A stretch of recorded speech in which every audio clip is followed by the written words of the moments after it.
내년 팔자가 독해서 하나뿐인 내 아들이 죽은 게다.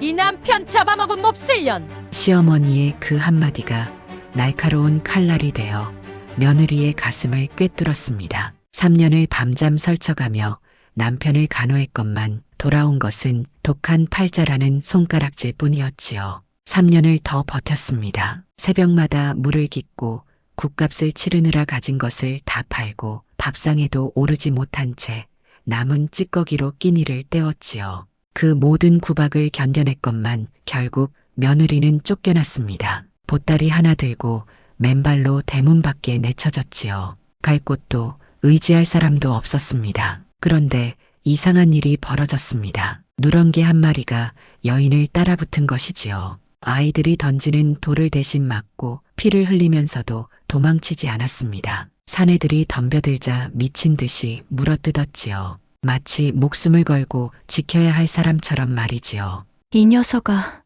왜 이렇게까지 하는 게냐? 나는 내 주인도 아닌데. 여인이 소리쳤지만 개는 떠나지 않았습니다. 오히려 옷자락을 물고 끌기 시작했지요. 왼쪽 뒷다리를 절뚝이면서도 집요하게 여인을 어딘가로 이끌었습니다. 여인은 문득 등골이 서늘해졌습니다. 왼쪽 다리를 절뚝이며 걷는 저 모습, 죽은 남편도 똑같이 왼쪽 다리가 불편했거든요. 도대체 이 누렁이의 정체는 무엇일까요? 왜 목숨을 걸고 여인을 지키는 것일까요? 그리고 누렁이가 여인을 데려간 곳에서 벌어진 일은 과연 무엇일까요? 지금부터 그 이야기를 들려드리겠습니다. 시작 전 구독과 좋아요를 눌러주시면 엄청난 힘이 됩니다. 그럼 별별 야담 이야기 시작하겠습니다. 세상에는 팔자가 기구한 사람이 있습니다. 타고난 복이 없어서가 아니라 하늘이 일부러 시험을 내리는 것인지 삶이 고달픈 사람들이 있지요. 오늘 이야기할 은실이라는 여인도 그러했습니다. 조선 중기 경상도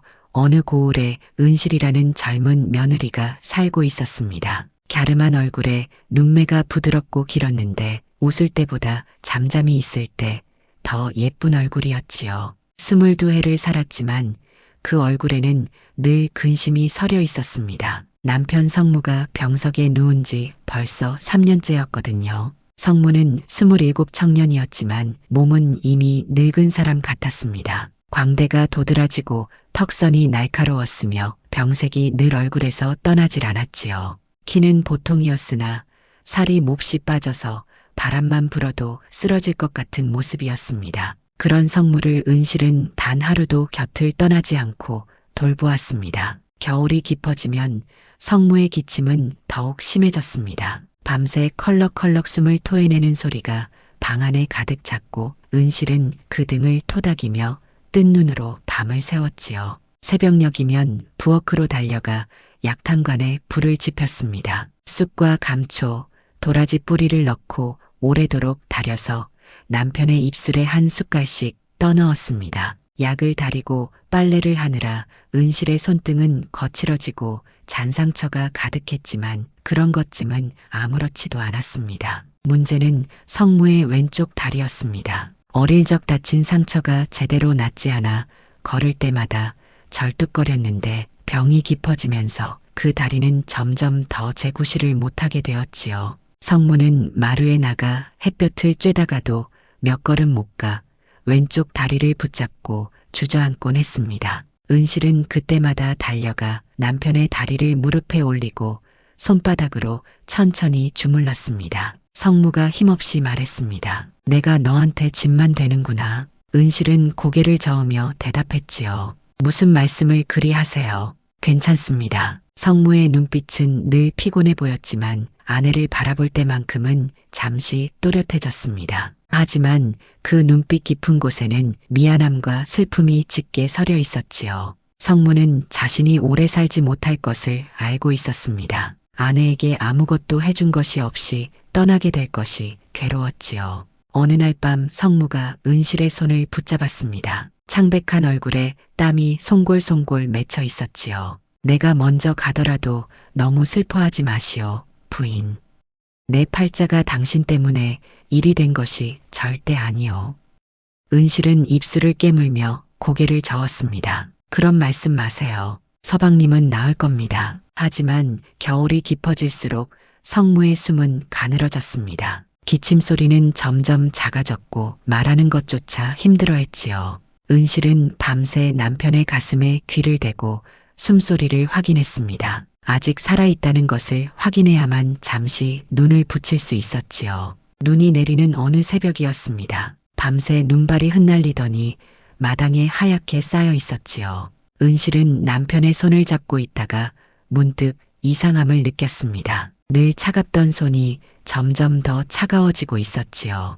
은실은 황급히 남편의 얼굴을 들여다보았습니다. 성무의 눈이 천천히 감기고 있었습니다. 서방님, 서방님, 은실의 울음소리가 눈 내리는 새벽 공기를 가르며 퍼져나갔습니다. 하지만 성무는 대답하지 않았지요. 다만 마지막 순간 은실의 손을 꼭 쥐었던 그 힘이 천천히 풀어지며 스르르 빠져나갔습니다. 은실은 그 손을 놓지 못하고 한참을 울었습니다. 창밖에서는 눈이 계속 내렸고 방 안에는 꺼져가는 촛불과 은실의 흐느낌만이 남았지요. 성무는 그렇게 떠났습니다. 27해를 살았고 아내에게 집만 남긴다고 미안해하며 눈을 감았지요. 은실은 남편의 싸늘해진 손을 가슴에 품고 밤새 울었습니다. 눈은 계속 내렸고 세상은 하얗게 덮여갔습니다. 마치 모든 것을 덮어버리려는 듯이 말입니다. 하지만 은실의 슬픔은 눈 아래 묻히지 않았습니다. 오히려 이제부터가 진짜 고난의 시작이라는 것을 은실은 아직 알지 못했지요. 장례는 사흘 만에 치러졌습니다. 눈이 그친 뒤에도 날은 몹시 추웠고 땅은 꽁꽁 얼어 있었지요. 은실은 상복을 입고 영정 앞에 무릎을 꿇은 채 밤낮으로 곡을 했습니다. 목이 쉬어 소리가 나오지 않을 때까지 울었지요. 시어머니 곽씨 부인도 아들을 잃은 어미로서 한동안은 울음을 그치지 않았습니다. 곽씨 부인은 56의 나이에 외아들을 먼저 보내게 되었습니다. 키는 작았으나 체구는 단단했고 광대가 튀어나와 있고 턱이 강한 인상이었지요. 눈꼬리가 위로 치켜 올라가 있어 평소에도 사나운 얼굴이었는데 상을 당한 뒤로는 그 눈빛이 더욱 날카로워졌습니다. 입술은 얇고 굳게 다물려 있었으며 웃는 얼굴을 본 사람이 거의 없었지요. 문상객들이 돌아가고 장례가 끝나자 집안은 텅 비었습니다. 그리고 그때부터 곽씨 부인의 얼굴이 달라지기 시작했지요. 곡소리는 뚝 멎었고 며느리를 바라보는 눈빛에는 의심과 원망이 가득 차올랐습니다. 사람을 아래 위로 훑어보는 버릇이 있던 곽씨 부인은 은실을 볼 때마다 그 버릇이 더욱 심해졌지요. 어느 날 아침 곽씨 부인이 대청마루에 앉아 은실을 불렀습니다. 은실이 고개를 숙이고 다가가자 곽씨 부인이 차갑게 말했지요. 내가 병간호를 제대로 했으면 내 아들이 죽었겠느냐? 은실은 고개를 더 깊이 숙였습니다. 할 말이 없었지요. 3년을 밤잠 설쳐가며 남편을 돌보았건만 그것이 부족했다면 부족한 것이었습니다. 곽씨 부인은 거기서 멈추지 않았습니다. 내 팔자가 독한 게야. 시집 오자마자 남편이 병석에 눕더니 끝내 이 꼴을 만들었구나. 그 말은 비수처럼 은실의 가슴에 박혔습니다. 하지만 은실은 입을 열지 않았지요. 며느리가 시어머니에게 대꾸할 수는 없는 노릇이었습니다. 곽씨 부인의 말은 날이 갈수록 더 거칠어졌습니다. 밥을 지을 때도 빨래를 할 때도 마당을 쓸 때도 곽씨 부인은 은실의 뒤를 따라다니며 말했지요. 남편 잡아먹은 팔자라더니 딱 내 꼴이 그렇구나. 남편 잡아먹은 팔자. 그 말이 은실의 귀에 모처럼 박혔습니다. 성무가 병약했던 것은 태어날 때부터였고 은실이 시집오기 전부터 몸이 좋지 않았습니다. 하지만 곽씨 부인은 모든 것을 며느리 탓으로 돌렸지요. 아들을 잃은 슬픔을 누군가에게 쏟아내야 했고 그 대상은 은실이 되었습니다. 곽씨 부인의 말은 담장을 넘어 마을로 퍼져나갔습니다. 처음에는 하인들 사이에서 수군거리던 이야기가 이웃집으로, 그 이웃집에서 또 다른 집으로 번져나갔지요. 장에 가면 사람들이 은실을 피했고 우물가에서는 아낙네들이 수군거리다가 은실이 오면 입을 다물었습니다. 저 집 며느리 말이야. 팔자가 독해서 남편을 잡아먹었대. 병간호를 제대로 안 해서 그리 됐다더라. 시어머니가 그러는데 며느리 들인 뒤로 집안이 기울기 시작했다나 봐. 사람들은 진실을 확인하지 않았습니다. 그저 떠도는 말을 받아서 또 다른 말을 보탰지요. 은실이 3년간 밤잠을 설쳐가며 남편을 돌보았다는 것, 약값을 대느라 자신의 비녀까지 팔았다는 것, 남편이 숨을 거둘 때까지 손을 놓지 않았다는 것은 아무도 말하지 않았습니다. 은실은 그 모든 말을 들었지만 입을 열지 않았습니다. 억울해도 해명하지 않았고 슬퍼도 울지 않았지요. 다만 고개를 숙이고 시집일을 했습니다. 새벽같이 일어나 물을 깃고 밥을 짓고 빨래를 하고 마당을 쓸었습니다. 곽씨 부인이 무슨 말을 해도 대꾸하지 않고 묵묵히 일만 했지요. 이웃에 사는 복만이라는 노인이 있었습니다. 67의 나이에 허리가 굽고 주름이 깊었지만 눈웃음이 남아있는 얼굴이었지요. 복만 노인은 오래 살면서 세상 일을 많이 보아온 사람이었습니다. 어느 날 우물가에서 은실을 보고 낮게 한마디 했지요. 며느리, 고개 좀 들고 다녀. 내가 잘못한 게 아니야. 은실은 그 말에 잠시 멈칫했지만 대답하지 않았습니다. 다만 물동이를 이고 천천히 돌아섰지요. 복만 노인은 그 뒷모습을 보며 한숨을 쉬었습니다. 세상에는 죄 없이 죄인이 되는 사람이 있다는 것을 노인은 오래전부터 알고 있었지요. 곽씨 부인의 집 앞을 지나는 사람들은 고개를 절레절레 흔들었습니다. 저 집은 며느리 잘못 들여서 망했어. 그 말이 또 퍼져나갔고 은실의 이름 앞에는 어느새 남편 잡아먹은 팔자라는 꼬리표가 붙었습니다. 은실은 그 꼬리표를 달고 묵묵히 살았지요. 말하지 않았고 울지 않았고 그저 고개를 숙인 채 하루하루를 버텼습니다. 하지만 은실의 고난은 이제 겨우 시작이었습니다. 성무가 떠난 뒤에도 은실은 그 집에 남았습니다. 쫓겨나지 않았지요. 하지만 쫓겨나는 것보다 더한 삶이 기다리고 있었습니다. 곽씨 부인은 며느리를 내보내는 대신 부려먹기로 작정한 듯 했지요. 3년이라는 세월이 그렇게 흘렀습니다. 첫 해 봄, 곽씨 부인은 무당을 불러 구판을 벌였습니다. 아들이 일찍 죽은 것이 집안에 든 귀신 탓이라 했지요. 무당은 징을 치고 방울을 흔들며 밤새 춤을 추었고 그 굿값은 고스란히 은실의 몫이 되었습니다. 은실은 자신의 비녀를 팔고 저고리를 팔고 끝내는 어머니가 물려준 은가락지까지 팔아 굿값을 치렀지요. 곽씨 부인은 그것이 당연하다는 듯 받아들였습니다. 내 팔자가 불러온 액을 내가 갚는 게 당연하지 않느냐. 그 뒤로 은실의 하루는 새벽부터 시작되었습니다. 닭이 울기 전에 일어나 물을 길었지요. 우물은 집에서 한참을 걸어가야 했고 물동이를 이고 오르막길을 오르는 것은 고된 일이었습니다. 겨울에는 손이 얼어 터지고 여름에는 땀에 젖어 옷이 등에 달라붙었지요. 하지만 은실은 단 하루도 쉬지 않았습니다. 쉬면 곽씨 부인의 꾸지람이 쏟아졌거든요. 밥을 지을 때도 은실은 밥상에 오르지 못했습니다. 곽씨 부인이 먼저 수저를 들고 그 밥상이 물러간 뒤에야 은실은 부엌 한 구석에서 남은 것을 먹었지요. 밥이 남지 않는 날에는 물에 말아둔 누룽지로 끼니를 때웠고 그마저 없는 날에는 굶었습니다. 희고 고왔던 은실의 얼굴에서 윤기가 사라지고 몸은 점점 마르고 야위어 갔지요. 곽씨 부인은 날마다 같은 말을 되풀이했습니다. 내가 이 집에 들어온 뒤로 집안이 기운다. 아들이 죽고 재물이 새고 하는 일마다 안 풀린다. 다 내 팔자가 독한 탓이야. 은실은 그 말을 들으면서도 고개만 숙였습니다. 대꾸해봐야 소용없다는 것을 알았지요. 시어머니의 말은 진실이 아니었지만 며느리가 그것을 바로잡을 수는 없는 노릇이었습니다. 은실은 그저 일을 했습니다. 빨래를 하고 마당을 쓸고 장작을 패고 밭을 맸지요. 손등은 거칠어지고 잔상처가 늘어갔지만 은실은 아프다는 말 한마디 하지 않았습니다. 이상한 것은 곽씨 부인의 집안이었습니다. 며느리 탓이라고 했지만 정작 집안의 기운은 은실 때문이 아니었지요. 곽씨 부인 본인이 가을에 열병을 앓아 한 달을 누웠고 겨울에는 종기가 나서 걷지 못했습니다. 집안의 재물도 이상하게 새어나갔지요. 곳간의 쌀이 줄어들고 장독의 간장이 쉬고 마당의 닭들이 하나둘 죽어나갔습니다.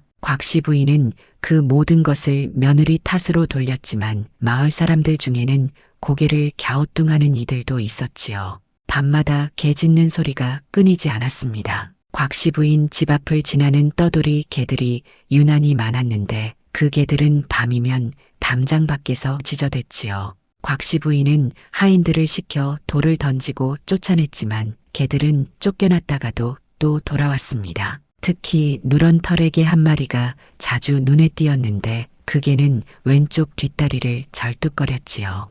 은실은 그 개를 볼 때마다 가슴이 이상하게 저렸습니다. 남편 성무도 왼쪽 다리가 불편했거든요. 어느 날 밤 은실은 부엌에서 설거지를 하다가 담장 너머로 개 짖는 소리를 들었습니다. 문득 발걸음을 옮겨 담장 밖을 내다보았지요. 그 누런 개가 달빛 아래 서 있었습니다. 개는 은실을 보자 짖음을 멈추고 가만히 바라보았지요. 축축하고 깊은 눈이었습니다. 짐승의 눈이라기보다는 사람의 눈 같았지요.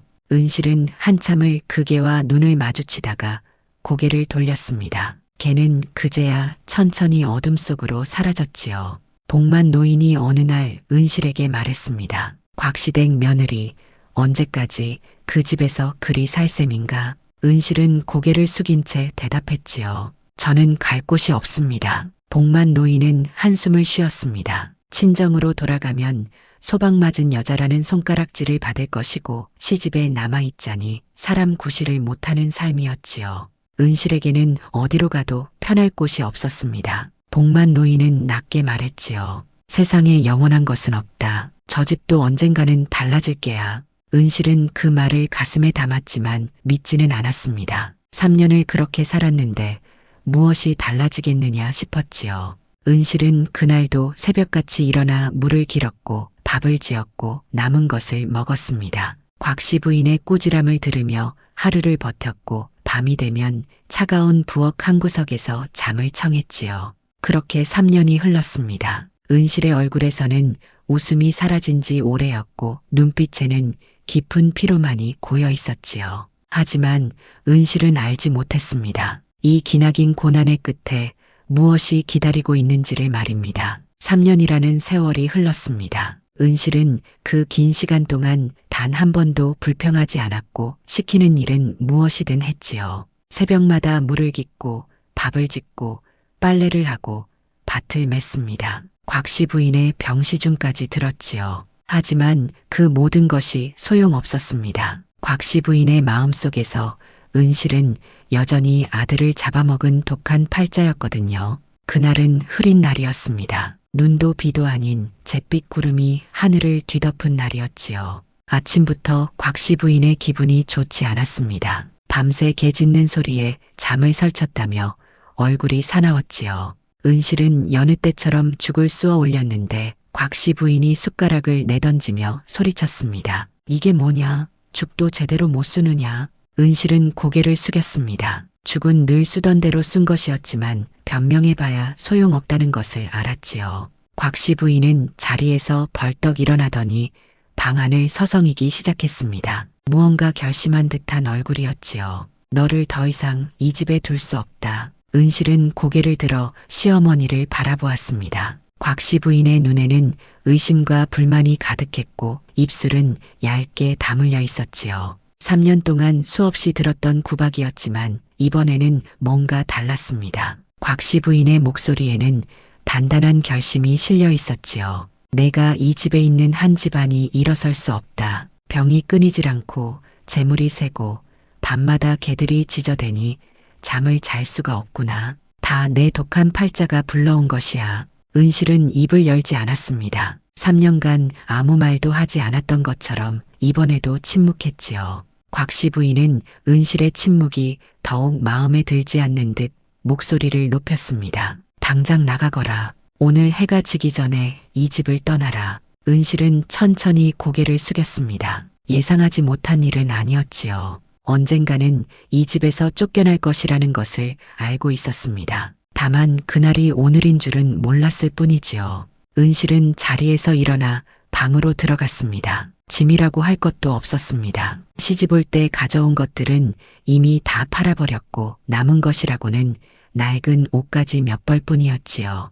은실은 작은 보따리 하나에 옷가지를 쌌습니다. 손이 떨리지 않았습니다. 눈물도 나지 않았지요. 3년 동안 울 만큼 울었고 억울해할 만큼 억울해했습니다. 이제는 아무 감정도 남지 않은 것 같았지요. 보따리를 어깨에 메고 방문을 나서자 곽씨 부인이 대청마루에 앉아 있었습니다. 은실을 쳐다보지도 않았지요. 은실은 마지막으로 대청마루를 향해 절을 올렸습니다. 3년간 모시던 시어머니에 대한 예의였지요. 곽씨 부인은 고개도 돌리지 않았습니다. 은실은 그 모습을 보고 입술을 굳게 다문 채 몸을 돌렸지요. 마당을 가로질러 대문 앞에 섰을 때 뒤를 돌아보고 싶은 마음이 들었습니다. 3년을 살았던 집이었고 남편 성무와 함께했던 곳이었거든요. 하지만 은실은 뒤를 돌아보지 않았습니다. 돌아보면 다시는 앞으로 나아갈 수 없을 것 같았지요. 대문을 나서자 흐린 하늘이 눈앞에 펼쳐졌습니다.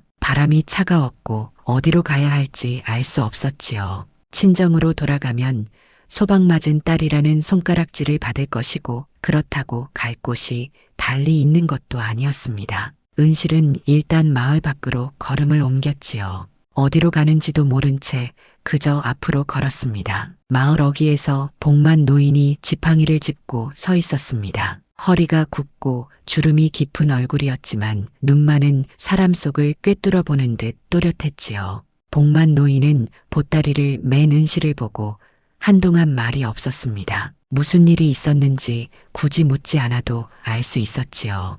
은실이 노인 앞을 지나칠 때 복만 노인이 낮은 목소리로 말했습니다. 칼 들고 사람을 죽여야만 죄가 되는 건 아니지. 은실은 걸음을 멈추지 않았습니다. 복만 노인은 은실의 뒷모습을 바라보며 말을 이었지요. 사람 하나 집 밖으로 내쫓는 것도 그것도 다 업보로 남는 법이야. 그 말이 바람에 실려 은실의 귀에 닿았습니다. 은실은 잠시 걸음을 늦추었지만 뒤를 돌아보지는 않았지요. 복만 노인은 곽씨 부인의 집을 돌아보며 한숨을 쉬었습니다. 오래 살면서 많은 것을 보았지만 죄 없는 사람을 내쫓는 것만큼 무거운 업보도 드물다는 것을 노인은 알고 있었지요. 은실은 마을을 벗어났습니다. 흐린 하늘 아래 홀로 걷는 모습이 쓸쓸했지요. 보따리 하나가 전 재산이었고 갈 곳도 의지할 사람도 없었습니다. 하지만 은실은 울지 않았습니다. 이미 눈물은 다 말라버린 뒤였지요.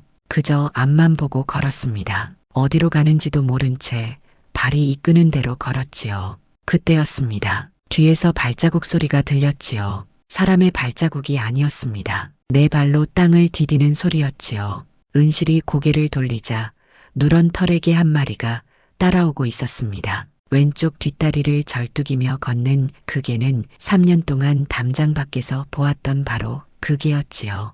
은실은 걸음을 멈추고 개를 바라보았습니다. 개도 은실을 바라보았지요. 크고 축축한 눈이었습니다. 짐승의 눈이라기보다는 사람의 눈 같았지요. 너도 갈 곳이 없느냐?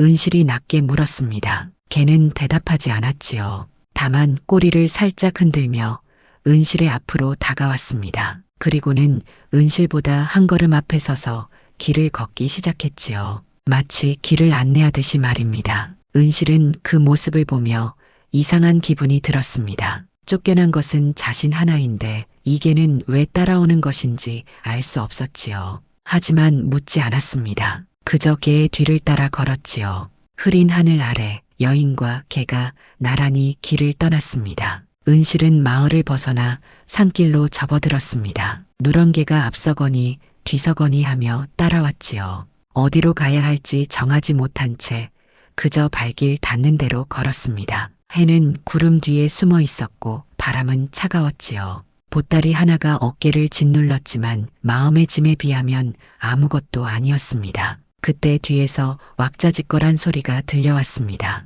고개를 돌리니 마을 아이들 대여섯 명이 쫓아오고 있었지요. 10살 안팎의 사내 아이들이었는데 손에는 저마다 돌멩이를 쥐고 있었습니다. 은실은 걸음을 멈추고 아이들을 바라보았지요. 저기 간다. 남편 잡아먹은 년. 맨 앞에 선 아이가 소리쳤습니다. 어른들에게 들은 말을 그대로 옮기는 것이었지요. 아이들은 은실을 향해 달려오며 돌을 던지기 시작했습니다. 재수 없는 년, 우리 마을에서 꺼져. 돌멩이 하나가 은실의 어깨를 스쳤습니다. 아프기보다는 서러웠지요. 3년을 그 마을에서 살았건만 돌아오는 것은 돌팔매질 뿐이었습니다. 은실은 고개를 숙이고 걸음을 재촉했지요. 맞서 싸울 수도 없고 아이들에게 화를 낼 수도 없었습니다. 그저 빨리 이 자리를 벗어나는 것만이 최선이었지요. 그때 아이 하나가 누렁개를 발견하고 소리쳤습니다. 저게 봐라. 재수 없는 년 따라다니는 개도 재수 없다. 아이들의 돌팔매가 개에게로 향했습니다. 돌멩이가 빗발치듯 날아왔지요. 은실은 황급히 몸을 피했지만 누렁이는 피하지 않았습니다. 오히려 은실 앞으로 뛰어들었지요. 퍽! 돌멩이가 누렁이의 옆구리를 정통으로 맞췄습니다. 누렁이가 비틀거렸지만 쓰러지지 않았지요. 또 하나의 돌이 날아와 머리를 스쳤고 누런 털 사이로 피가 배어나왔습니다. 이게 좀 봐라. 맞으면서도 안 도망가네. 아이들이 웃으며 더 많은 돌을 집어들었습니다. 누렁이는 그래도 자리를 지켰지요. 왼쪽 뒷다리를 절뚝거리며 은실 앞에 버티고 섰습니다. 이빨을 드러내며 낮게 으르렁거렸지요. 그 모습에 아이들이 잠시 주춤했습니다. 누렁이의 눈빛이 예사롭지 않았거든요. 짐승의 눈이라기보다는 무언가를 지키려는 사람의 눈 같았지요. 뭐야, 저게 무섭다. 맨 앞에 섰던 아이가 한 발 물러섰습니다. 다른 아이들도 슬슬 뒷걸음질 치기 시작했지요. 누렁이는 물러서지 않고 계속 으르렁거렸습니다. 결국 아이들은 돌을 버리고 마을 쪽으로 도망쳤지요. 미친 개다. 도망가자. 하는 소리가 멀어져 갔습니다. 아이들이 사라지자 누렁이가 힘없이 주저앉았습니다. 옆구리에서 피가 흘러내렸고 머리에서도 피가 배어나왔지요. 은실은 황급히 달려가 누렁이 곁에 무릎을 꿇었습니다. 치맛자락을 찢어 개의 상처를 닦아주었지요. 왜 그랬느냐? 너까지 맞을 필요 없었는데. 은실의 목소리가 떨렸습니다. 누렁이는 대답 대신 은실의 손등을 핥았지요. 거칠고 잔상처 가득한 손이었지만 누렁이는 정성스레 하찼습니다. 은실은 그 모습을 보며 가슴이 먹먹해졌지요. 3년 동안 누구에게도 받지 못한 따뜻함이었습니다. 그날부터 누렁이는 은실의 곁을 떠나지 않았습니다. 늘 은실보다 한 걸음 앞에서 걸었지요. 길에 위험한 것이 있으면 먼저 확인하고 낯선 사람이 다가오면 먼저 지저 알렸습니다. 마치 은실을 지키는 것이 자신의 임무라도 되는 것처럼 말이지요. 은실은 갈 곳이 없었습니다. 친정으로 돌아갈 수도 없었고 받아줄 친척도 없었지요. 낮에는 산길을 걷고 밤에는 나무 아래나 바위 밑에서 잠을 청했습니다. 배가 고프면 산에서 나무를 캐어 먹었고 목이 마르면 계곡물을 마셨지요. 고된 나날이었지만 이상하게도 시집에서 구박받던 때보다는 마음이 편했습니다. 밤이 되면 누렁이는 언제나 은실이 잠든 쪽을 향해 몸을 웅크렸습니다. 마치 무엇으로부터 은실을 지키려는 듯이 말이지요. 어느 날 밤 은실이 잠에서 깨어 누렁이를 바라보았습니다. 달빛 아래 누런 털이 희미하게 빛났고 왼쪽 뒷다리는 여전히 불편해 보였지요. 은실은 문득 남편 성무가 떠올랐습니다. 성무도 왼쪽 다리가 불편했거든요. 쫓겨난 게 나 하나인데 너는 왜 따라오느냐? 은실이 낮게 중얼거렸습니다. 누렁이는 고개를 들어 은실을 바라보았지요. 크고 축축한 눈이었습니다. 그 눈빛 속에 무언가 말하고 싶은 것이 담겨 있는 듯 했지요. 하지만 개는 말을 할 수 없었습니다. 다만 꼬리를 살짝 흔들며 은실 곁으로 더 가까이 다가왔지요. 은실은 누렁이의 머리를 쓰다듬었습니다. 거친 털이 손바닥에 닿았지요. 그래, 너도 갈 곳이 없는 거지. 나처럼. 누렁이는 대답하지 않았습니다. 다만 은실의 손길을 받으며 눈을 감았지요. 은실은 그 모습을 보며 이상한 생각이 들었습니다. 이 개는 정말 그냥 떠돌이 개일까? 왜 이렇게까지 자신을 지키려 하는 것일까? 하지만 은실은 깊이 생각하지 않았습니다. 지금은 앞으로 어떻게 살아야 할지를 걱정하는 것이 먼저였거든요. 그렇게 며칠이 지났습니다. 은실과 누렁이는 함께 길을 걸었지요. 누렁이는 여전히 은실보다 한 걸음 앞에서 걸었고 은실은 그 뒤를 묵묵히 따랐습니다. 어디로 가는지 알 수 없었지만 적어도 혼자가 아니라는 것이 위안이 되었지요. 쫓겨난 여인과 절뚝거리는 게 둘은 그렇게 세상 밖으로 걸어나갔습니다. 며칠을 걸었습니다. 산을 넘고 들을 지나 어디쯤 왔는지도 알 수 없었지요. 은실은 지쳐 있었습니다. 며칠째 제대로 먹지 못했고 밤마다 찬바람을 맞으며 잠을 청했거든요. 그래도 누렁이가 곁에 있어 외롭지는 않았습니다. 누렁이는 여전히 은실보다 한 걸음 앞에서 걸으며 길을 살폈지요. 해가 뉘엿뉘엿 넘어가는 저녁 무렵이었습니다. 은실은 산길을 걷다가 문득 인기척을 느꼈지요. 고개를 들어보니 길 양쪽에서 산에 셋이 나타났습니다. 때가 낀 옷에 헝클어진 머리, 눈빛이 예사롭지 않았지요. 떠돌이 무례배들이었습니다. 이런 외진 산길에서 홀로 다니는 여인을 노리는 자들이었지요. 어이 낭자, 이런 산길을 혼자 다니면 위험하지 않소? 맨 앞에 선 사내가 입꼬리를 비틀며 말했습니다. 짐승 같은 웃음이었지요. 은실은 본능적으로 뒷걸음질 쳤지만 뒤에도 이미 사내가 막아서고 있었습니다. 산면이 막힌 것이었지요. 어디로 가시려고? 우리가 길 안내를 해드리지. 다른 사내가 낄낄거리며 다가왔습니다. 거친 손이 은실의 팔을 움켜잡았지요.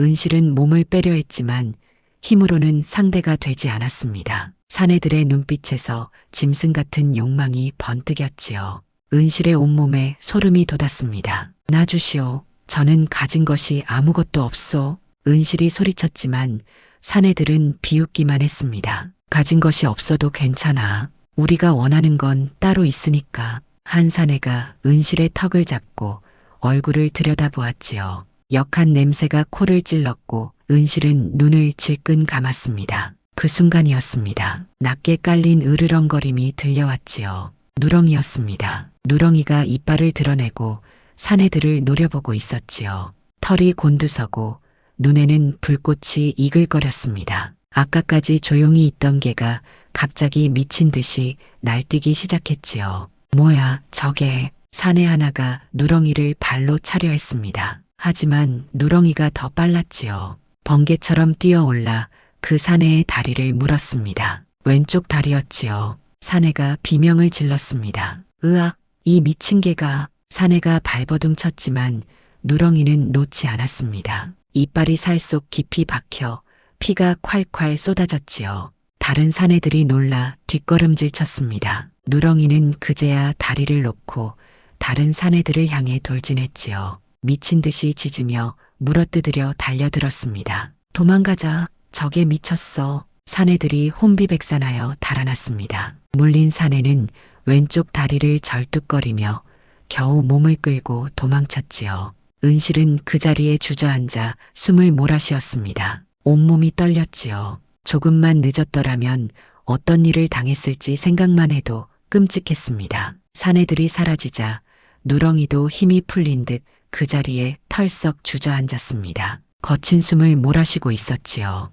은실이 다가가 보니 누렁이의 상태가 좋지 않았습니다. 사내들과 싸우면서 발길에 차이고 맞은 것이었지요. 왼쪽 뒷다리에서 피가 흘러내렸고 옆구리에는 새로운 상처가 나 있었습니다. 이 녀석아.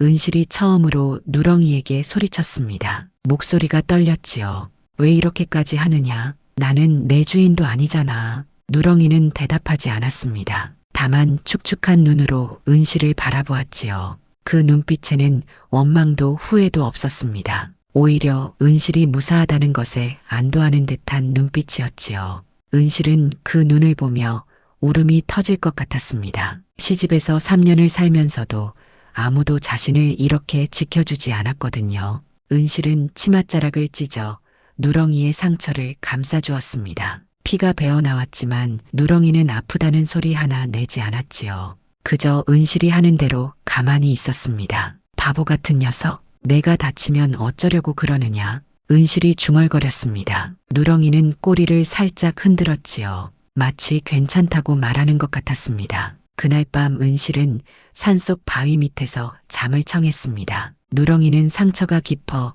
제대로 걷지도 못했지만 그래도 은실 곁을 떠나지 않았지요. 은실이 막 잠이 들려는데 누렁이가 갑자기 일어섰습니다. 그리고는 은실의 옷자락을 물고 끌기 시작했지요. 왜 그러느냐? 자야지. 은실이 눈을 비비며 물었습니다. 하지만 누렁이는 멈추지 않았지요. 절뚝거리는 다리를 이끌면서도 집요하게 은실을 끌었습니다. 마치 어디론가 가야 한다고 말하는 것 같았지요. 은실은 할 수 없이 일어났습니다. 누렁이가 앞장서서 걷기 시작했지요. 왼쪽 뒷다리를 심하게 절면서도 멈추지 않았습니다. 달빛 아래 산길을 걷는 누렁이의 뒷모습이 처량해 보였지만 그 걸음에는 분명한 목적지가 있는 듯 했지요. 어디로 가려는 게냐? 은실이 물었지만 누렁이는 대답하지 않았습니다. 다만 계속 앞으로 걸었지요. 은실은 그 뒤를 따랐습니다. 이 개가 자신을 어디로 이끄는지 알 수 없었지만 이상하게도 따라가야 할 것 같은 느낌이 들었거든요. 달빛 아래 여인과 절뚝거리는 개가 산길을 걸었습니다. 어디로 가는지 모른 채, 그러나 분명히 어딘가를 향해서 말이지요. 그날 밤부터 비가 쏟아지기 시작했습니다. 하늘에 구멍이 뚫린 듯 폭우가 밤새 내렸지요. 은실은 바위 밑에 웅크리고 앉아 비를 피했고 누렁이는 상처난 몸을 이끌고 은실 곁을 지켰습니다. 비바람이 거셌지만 누렁이는 끝내 은실 곁을 떠나지 않았지요. 폭우가 그친 다음 날 새벽이었습니다. 하늘이 맑게 개고 새들이 지저귀기 시작했지요. 은실이 눈을 떴을 때 누렁이는 이미 일어나 있었습니다. 왼쪽 뒷다리를 심하게 절고 있었지만 눈빛만은 또렷했지요. 그 눈빛에 무언가 절박한 것이 담겨 있었습니다. 누렁이가 또다시 은실의 옷자락을 물었습니다. 어젯밤처럼 어딘가로 가자는 것이었지요. 은실은 지쳐 있었지만 일어섰습니다. 이 개가 무엇을 보여주려는지 알 수 없었지만 따라가야 할 것 같은 느낌이 들었거든요. 누렁이가 앞장서서 걷기 시작했습니다. 산길을 오르고 고개를 넘고 또다시 산을 넘었지요. 왼쪽 뒷다리에서는 여전히 피가 배어 나왔지만 누렁이는 멈추지 않았습니다. 마치 시간이 없다는 듯이 서둘렀지요. 은실은 그 뒤를 따르며 가슴이 조여왔습니다. 이 개가 왜 이렇게까지 하는지 어디로 가려는 것인지 알 수 없었거든요. 얼마나 걸었을까요? 해가 중천에 떠오를 무렵 드디어 산을 벗어났습니다. 그리고 은실의 눈앞에 넓은 들판이 펼쳐졌지요. 한 번도 발 디뎌본 적 없는 곳이었습니다. 멀리 산자락이 병풍처럼 둘러싸고 있었고 들판 가운데로 맑은 개울이 흐르고 있었지요. 땅은 검고 기름져 보였고 풀들이 무성하게 자라 있었습니다. 사람 그림자 하나 보이지 않는 고요한 곳이었지요. 여기가 어디냐? 은실이 두리번거리며 물었습니다. 누렁이는 대답 대신 들판 한가운데로 걸어갔지요. 절뚝거리는 걸음이었지만 멈추지 않았습니다. 그리고 어느 지점에서 딱 멈추더니 땅을 파기 시작했지요. 앞발로 흙을 긁어내고 코로 밀어내고 또 파고 상처난 몸으로 온 힘을 다해 땅을 팠습니다. 이 녀석아, 뭘 하는 게냐? 은실이 다가갔지만 누렁이는 멈추지 않았습니다. 한참을 파더니 갑자기 멈추었지요. 그리고 은실을 돌아보았습니다. 흙 묻은 코, 피가 배어 나오는 다리, 하지만 눈빛만은 이상하게 평온했지요. 마치 할 일을 다 했다는 듯한 눈빛이었습니다. 은실이 누렁이가 판 자리를 들여다보았습니다. 흙 속에서 무언가가 드러났지요. 오래된 나무 말뚝이었습니다. 땅의 경계를 표시하는 말뚝이었지요. 그 옆에는 기름종이에 쌓인 무언가가 있었습니다. 은실이 조심스레 꺼내어 펼쳐보았지요. 종이 한 장이었습니다. 먹으로 적힌 글씨가 희미하게 남아 있었지요. 은실은 떨리는 손으로 그 글을 읽었습니다. 여기라면 살 수 있다. 그 글씨를 보는 순간 은실의 눈에서 눈물이 쏟아졌습니다. 그 글씨를 알아볼 수 있었거든요. 남편 성모의 글씨였습니다. 삐뚤빼뚤하지만 정성이 담긴 아내에게 보내는 마지막 메시지였지요. 은실은 무릎을 꿇고 주저앉았습니다. 성모는 알고 있었던 것이었지요. 자신이 오래 살지 못할 것을, 아내가 언젠가 집에서 쫓겨날 것을, 그래서 미리 이 땅을 사두고 표시를 해둔 것이었습니다. 아내가 다시 일어설 수 있는 자리를 마련해둔 것이었지요. 서방님, 은실이 종이를 가슴에 품고 울었습니다. 병석에 누워서도 아내 걱정뿐이었던 남편, 집만 남긴다며 미안해하던 남편, 하지만 끝까지 아내를 지키려 했던 남편. 은실은 그제야 알았습니다. 성무가 자신을 얼마나 사랑했는지를 말이지요. 그리고 누렁이를 바라보았습니다. 왼쪽 뒷다리를 절뚝거리는 누렁개. 성무도 왼쪽 다리가 불편했지요. 누렁이의 축축하고 깊은 눈. 성무가 아내를 바라보던 눈빛과 닮았지요. 은실은 입술을 깨물었습니다. 설마 하는 생각이 스쳐 지나갔지요. 서방님, 당신이었소? 은실이 떨리는 목소리로 물었습니다. 누렁이는 대답하지 않았지요. 다만 꼬리를 살짝 흔들며 은실에게 다가왔습니다. 그리고 은실의 품에 머리를 묻었지요. 은실은 누렁이를 끌어안고 울었습니다. 오열이었지요. 3년간 참았던 눈물이, 억울했던 서름이, 외로웠던 시간이 모두 쏟아져 나왔습니다. 해가 저물었습니다. 들판 위로 붉은 노을이 번졌지요.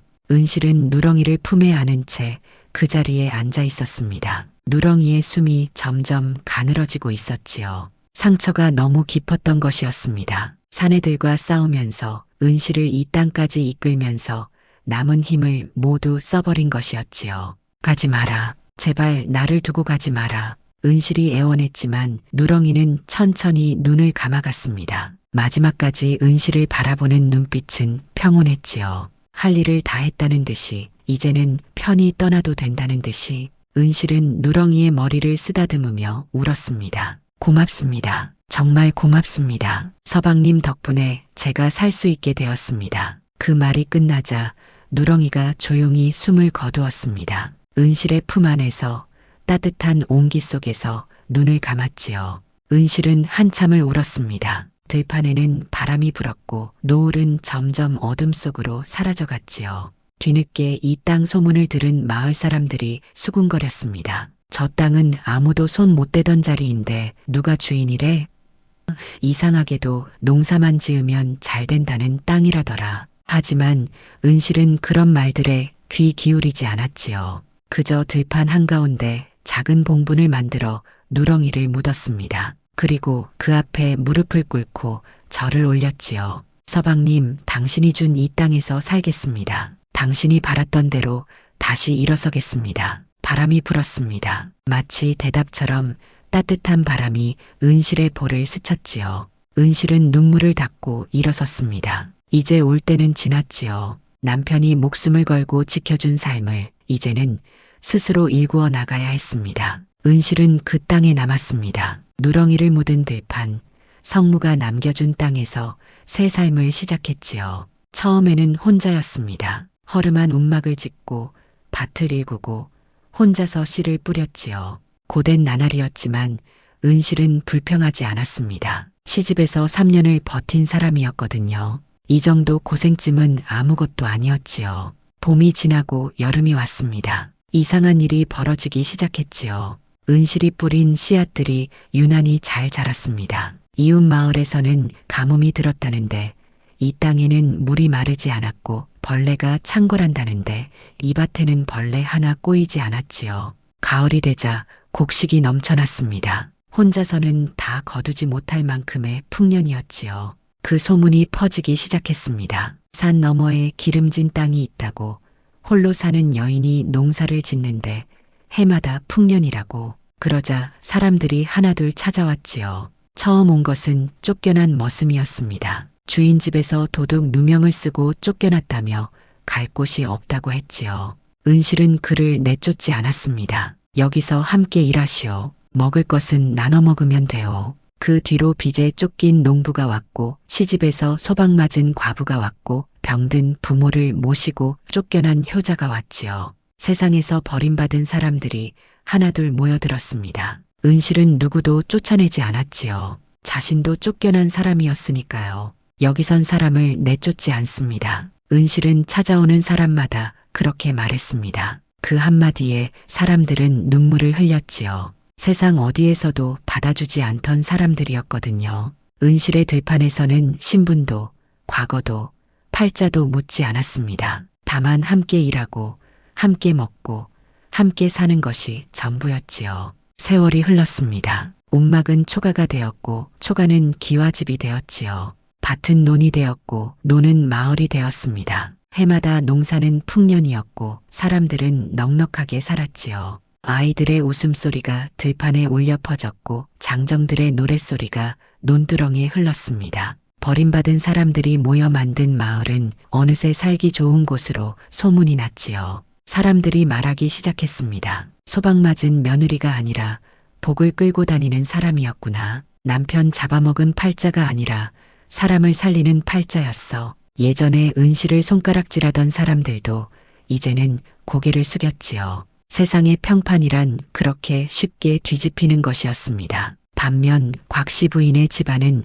날로 기울어 갔습니다. 며느리를 내쫓은 뒤로 이상하게도 되는 일이 없었지요. 하인들이 하나둘 떠나고 논밭에서는 흉년이 이어졌습니다. 곡간의 쌀이 바닥나고 소와 돼지가 병들어 죽었지요. 곽씨 부인은 또다시 구슬하고 푸닥거리를 했지만 소용이 없었습니다. 집안은 점점 더 기울어갔고 끝내는 대문을 닫아야 했지요. 복만 노인이 그 소식을 듣고 고개를 끄덕였습니다. 사람 하나 내쫓은 업보가 이제야 돌아온 거지. 칼 들고 사람을 죽여야만 죄가 되는 게 아니라더니 하늘이 알고 있었구먼. 세월은 흘러 어느덧 10년이 지났습니다. 은실은 이제 30이 넘은 여인이 되었지요. 얼굴에는 주름이 생겼지만 눈빛만은 여전히 맑았습니다. 예전처럼 억울해도 입술만 다무는 얼굴이 아니었지요. 이제는 사람들 앞에서 당당하게 웃을 줄 아는 얼굴이 되었습니다. 해마다 봄이 오면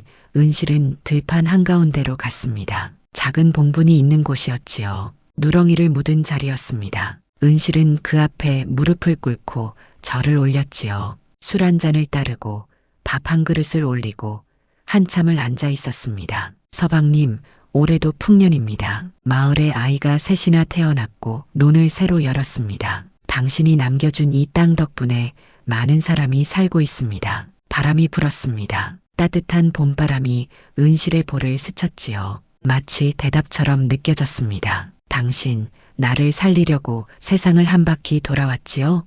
은실이 낮게 물었습니다. 대답은 없었지만 알고 있었지요. 왼쪽 뒷다리를 절뚝이던 누렁개, 자신보다 한 걸음 앞에서 걷던 게 돌을 대신 맞고 사내들에게 달려들던 게 그 개가 누구였는지 은실은 알고 있었습니다. 병석에서도 아내 걱정뿐이던 남편, 집만 남긴다며 미안해하던 남편, 끝까지 아내를 지키려 했던 남편이었지요. 고맙습니다. 당신 덕분에 내가 여기까지 왔습니다. 은실이 봉분을 쓰다듬으며 말했습니다. 들판에는 바람이 불었고 멀리서 사람들의 웃음소리가 들려왔지요. 아이들이 뛰노는 소리, 아낙네들이 수다 떠는 소리, 장정들이 일하며 부르는 노랫소리, 모두 은실이 일군 마을의 소리였습니다. 은실은 일어서서 마을을 바라보았습니다. 예전에는 남편 잡아먹은 팔자라고 손가락질 받던 여인이었지요.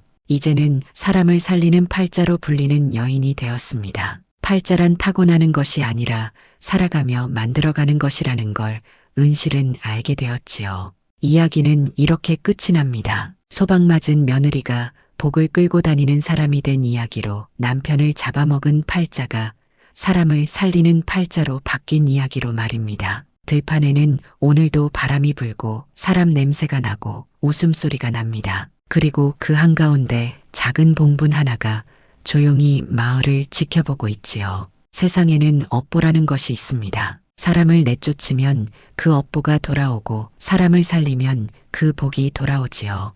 은실의 이야기가 우리에게 남기는 말은 이것입니다. 사람의 진짜 팔자는 태어날 때 정해지는 것이 아니라 어떻게 살아가느냐에 따라 달라진다는 것을요. 끝까지 시청해 주셔서 감사드립니다. 늘 건강하시고 다음 이야기에서 또 뵙겠습니다.